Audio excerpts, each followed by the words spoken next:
What's going on, everybody? Welcome to the video. I hope you're having a fantastic day.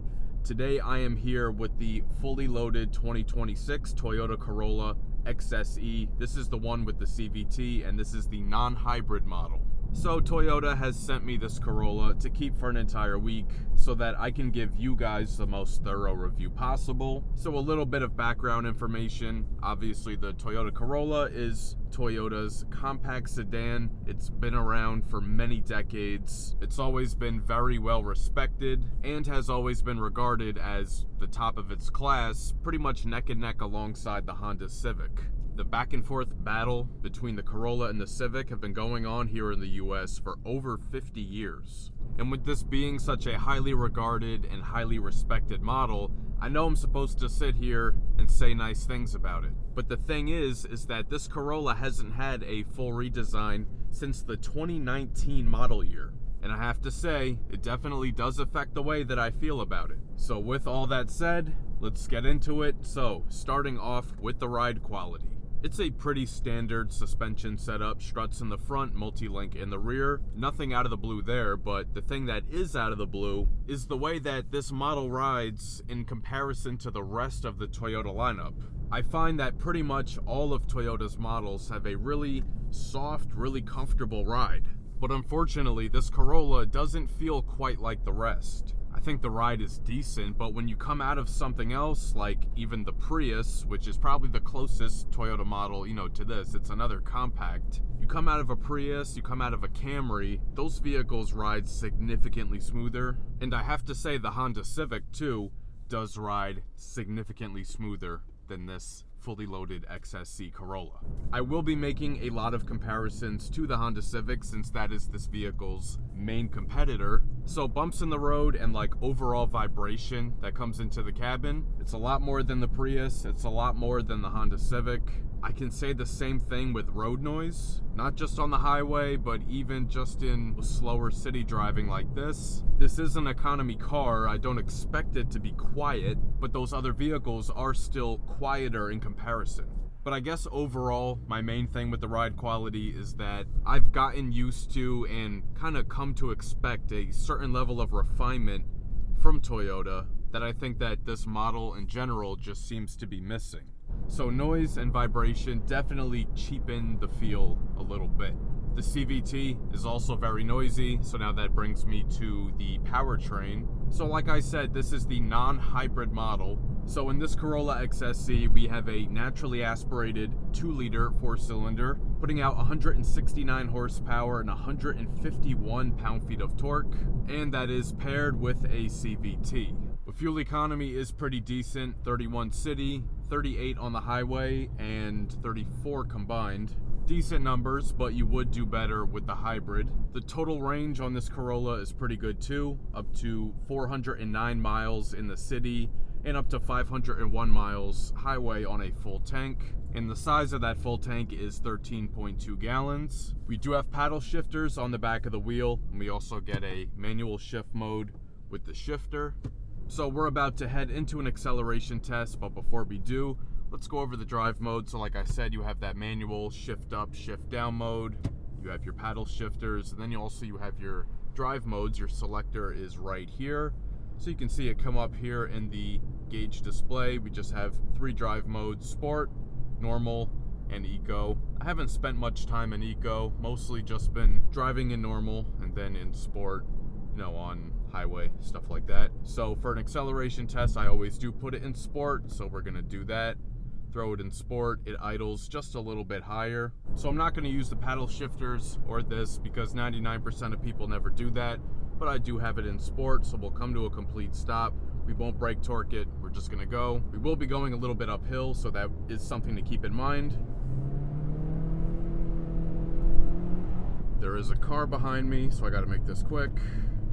Come to a complete stop, and go.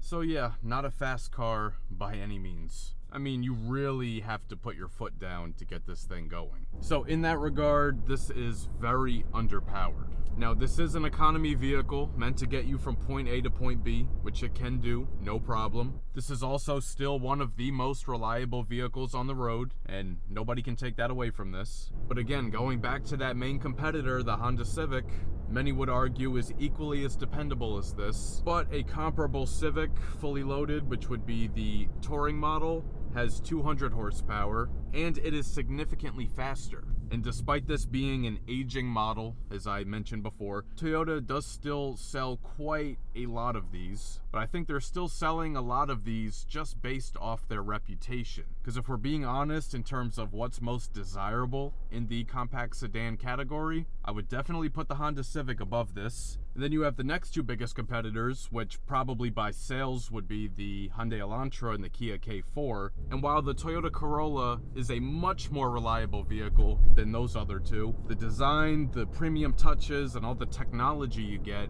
in those vehicles do make it more desirable to a lot of people. You also get newer powertrains in those vehicles too. The Elantra and the K4 also cost a good amount less than the Corolla, so maybe not the best comparison, but the Honda Civic, faster, more power, overall just runs smoother as well. And while this Corolla is a bit sluggish, it is just quick enough. And you'll see that's a pretty common theme here. Everything is just enough, but not great. Alright, so now we are out here on the highway.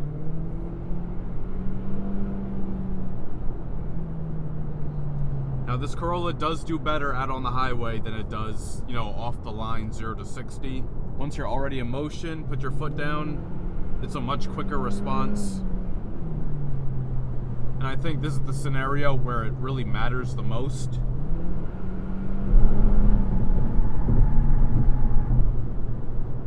So right now I have it in sport, the powertrain is loudest in sport, but let's see, if I put it back into normal, it does quiet down quite a bit. Once you're at cruising speed, you don't really need to leave it in sport. And as expected, there's quite a bit of noise, quite a bit of wind noise coming in from the edges of the windows and, noise from other vehicles nearby. But in the compact sedan class, that is typical. But again, that Honda Civic, it is a tad quieter. Now let's try with some paddle shifters real quick.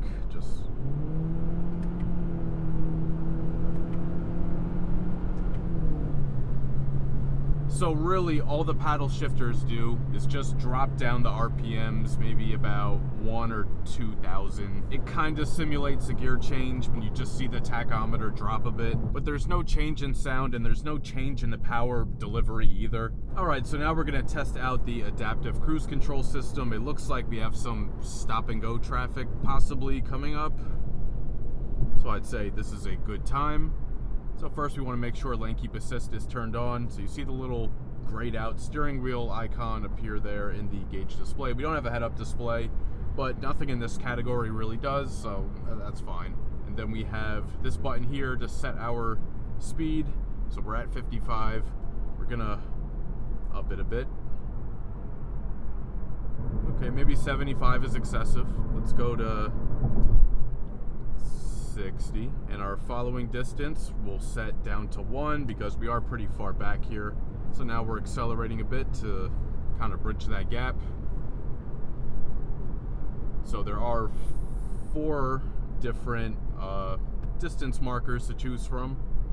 So right now I have it on the lowest one. We are, I'd say, 2 or 3 car lengths back from that one in front of us. Now this does want you to keep your hands on the wheel, so it does give that message pretty frequently to keep your hands on the wheel. Now let's see how it does with this turn up here, because this is the one that most vehicles I test out tend to struggle with the most. It ends up veering out of the lane. But let's see. Okay, well, we got pretty close there, but we didn't go out of the lane. Okay, traffic's slowing up a bit here, so now we'll get more of a feel of the braking and acceleration. So unfortunately, this steering wheel isn't that sensitive in terms of detecting if your hands are on it. You can't just kind of give it a squeeze. You have to shake it a little bit for it to know that you're there.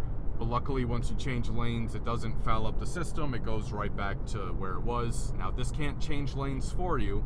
You can still do it while the system is active. and it won't get interrupted. Okay. See, and now I'm shaking it pretty hard and it's still not. Yeah, that's not good. Now I just noticed when I shake it from the bottom, it recognizes it a bit more, but from up here, not so much. Okay, good job with braking, with that truck kind of barging in there. I did not hit the brake on that. Now here, sometimes you have to be alert when you have a scenario like that where a lane kind of widens and splits off into two, because you know the vehicle, it has the radars that specifically track the lines in the lane to keep the car centered. So if one side kind of suddenly disappears, it can confuse the system a little bit and make it drift a bit further away from the other side. But overall, the adaptive cruise control system here, it's decent.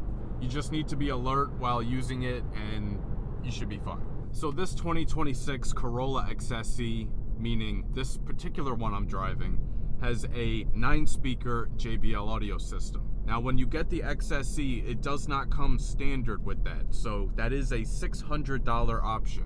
To me, that's crazy. It's a top trim level, should come with the top trim audio. So for $600, yeah, we're gonna take a listen.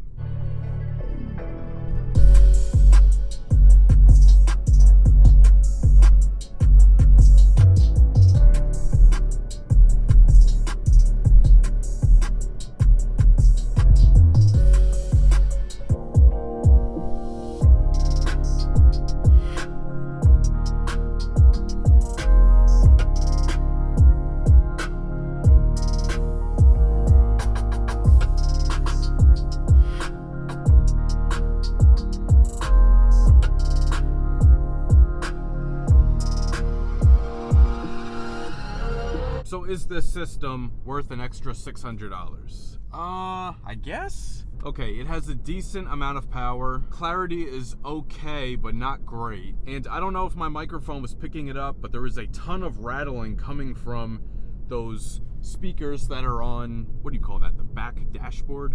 Those speakers that are directly under the back windshield. Anytime you play a song with a lot of bass, it rattles quite a lot. And for a brand new car with only 2,200 miles, my 10-year-old car with 74,000 miles does not rattle that badly. That's more of a build quality thing though. That doesn't really necessarily have to do with the audio system itself. But if you like to listen to your music loud and it's bassy music, you're gonna hear a bit of rattling. Tiny bit of muddiness in the mid-range frequencies. Nothing crazy though, but you won't get anywhere near that level of power if you don't get the system.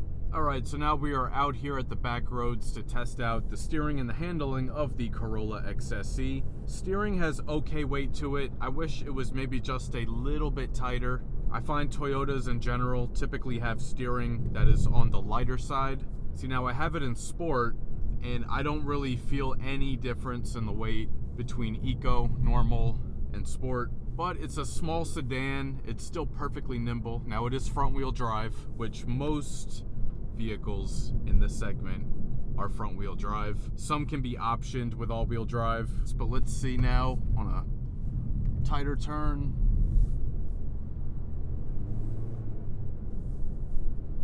And one more.